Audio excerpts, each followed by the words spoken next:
Joseph and Potiphar's wife. Joseph and Potiphar's wife.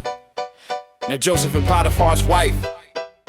Now Joseph and Potiphar's wife. Now Joseph had been taken down to Egypt. Potiphar, an Egyptian who was one of Pharaoh's officials, the captain of the guard, bought him from the Ishmaelites who had taken him there. The Lord was with Joseph so that he prospered, and he lived in the house of his Egyptian master. When his master saw that the Lord was with him, and that the Lord gave him success in everything he did, Joseph found favor in his eyes and became his attendant.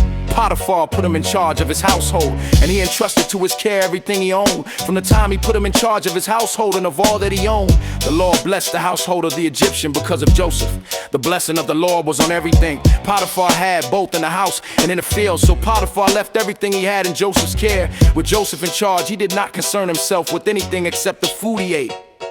Now Joseph was well built and handsome, and after a while his master's wife took notice of Joseph and said, "Come to bed with me." But he refused with me in charge. He told her, "My master does not concern himself with anything in the house. Everything he owns he has entrusted to my care.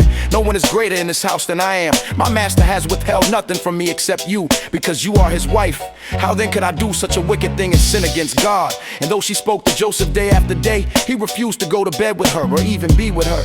One day he went into the house to attend to his duties, and none of the household servants was inside. She caught him by his cloak and said, "Come to bed with me." But he left his cloak in her hand and ran out of the house. When she saw that he had left his cloak in her hand and had run out of the house, she called her household servants. Look, she said to them, "This Hebrew has been brought to us to make sport of us. He came in here to sleep with me, but I screamed 15 when he heard me scream for help. He left his cloak beside me and ran out of the house." She kept his cloak beside her until his master came home. Then she told him this story: "That Hebrew slave you brought us came to me to make sport of me, but as soon as I screamed for help, he left his cloak beside me and ran out of the house." When his master heard the story, his wife told him, saying, "This is how your slave treated me." He burned with anger. Joseph's master took him and put him in prison, the place where the king's prisoners were confined. But while Joseph was there in the prison, the Lord was with him. He showed him kindness and granted him favor in the eyes of the prison warden. So the warden put Joseph in charge of all those held in the prison, and he was made responsible for all that was done there.